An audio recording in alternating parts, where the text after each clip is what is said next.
سلام دوستان، این ویدیو پاسخ به پرسش های شماست.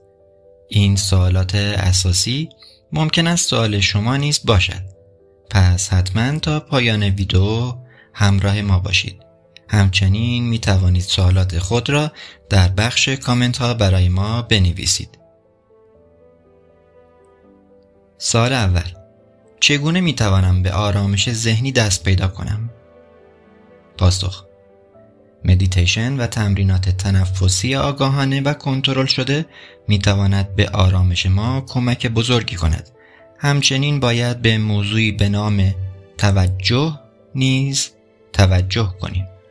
یعنی توجهمان را از دنیای بیرون به دنیای درون معطوف کنیم. این امر ساده می تواند شگفتی‌های عظیمی در تغییر و تحول درونی و حتی دنیای اطراف ما بگذارد. همانطور که حضرت مولانا میگوید، دنیای بیرون بازتابی از درون توست. پرسش دوم: چه روش‌های مدیتیشن برای شروع مناسب است؟ توصیه می‌کنم با تنفس شروع کنید. تنفس صحیح باعث پاکسازی بدن از دی اکسید کربن می‌شود و اکسیژن بیشتری به بدن می‌رساند که تراوت و شادابی را به همراه دارد. با افزایش سطح اکسیژن در بدن، سیستم‌های عصبی، عضلانی و ذهنی به بهترین نحو ممکن کار خواهند کرد. پرسش سوم: چگونه می‌توانم تمرکز خود را در مدیتیشن بهبود ببخشم؟ پاسخ: با تمریناتی که در ویدیوهای قبلی ارائه کردم می‌توانید میزان تمرکز خود را تا بی‌نهایت افزایش دهید. لینک های مربوطه را در بخش توضیحات قرار خواهم داد. پرسش چهارم: تفاوت بین مدیتیشن و تمرینات ذهنی چیست؟ پاسخ: مدیتیشن تکنیکی است که ما را به درون هدایت می کند، ولی تمرینات ذهنی مانند تفکر و تخیل به بیرون و دنیای بیرون می پردازند. دنیای درون ما فاقد ذهنیت و باور است. سوال پنجم: چگونه میتوانم با خود درونیم ارتباط برقرار کنم؟ خود درونی، پیر درون، خدای درون یا خود برتر ما همیشه همراه ماست. منتها با درگیر شدن در ذهن و اتفاقات دنیای بیرون از آن غافل میشویم. با پشت سر گذاشتن ذهن که روش‌هایش را در ویدیوهای پیشین توضیح دادم به خود برترمان وصل می‌شویم.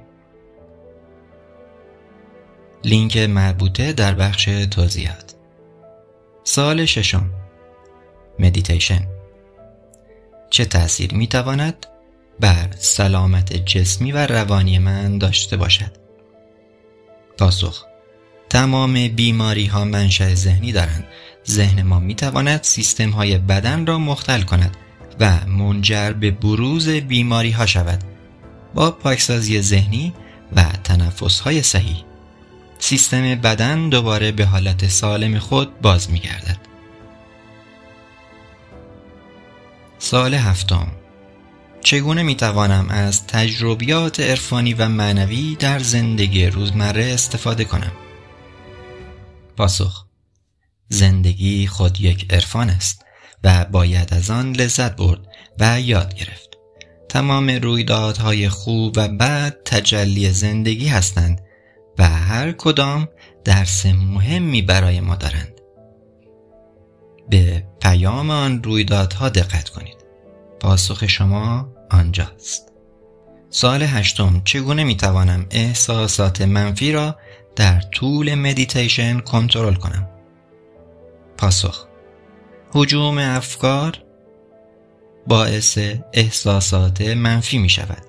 تمرکز به این افکار فقط هجوم افکار را قوی تر می کند. باید توجه کنید به کجا معطوف می شوید و با روش هایی که توضیح دادم این هجوم افکار را کاهش دهید. در واقع توجه به افکار و دیدن افکار مانند دوستانی که توصیه میکنن به افکارت نگاه کن باعث تقویت افکار و هجوم افکار می شود که شامل افکار و احساسات منفی نیز می شود. به جای توجه به افکار به خودت توجه کن.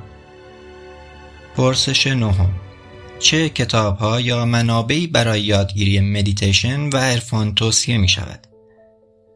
پاسخ: من همیشه توصیه می کنم که در راه عرفان و خودشناسی و مدیتیشن کتاب خودتان را بنویسید، کتاب دیگران را نخوانید. یعنی خودتان را تجربه کنید و از تجربه‌های خودتان به رشد درونی برسید. سوال 10: چگونه می توانم انرژی خود را در روزهای پر استرس مدیریت کنم؟ برای هر موضوع و مشکلی خداوند امکانات لازم را درون ما قرار داده است. هیچ رویداد بیرونی را جدی نگیرید. به قول حضرت حافظ گفت آسان گیر بر خود کارها، که از روی طبع سخت می گردد جهان بر مردمان سخت کوش.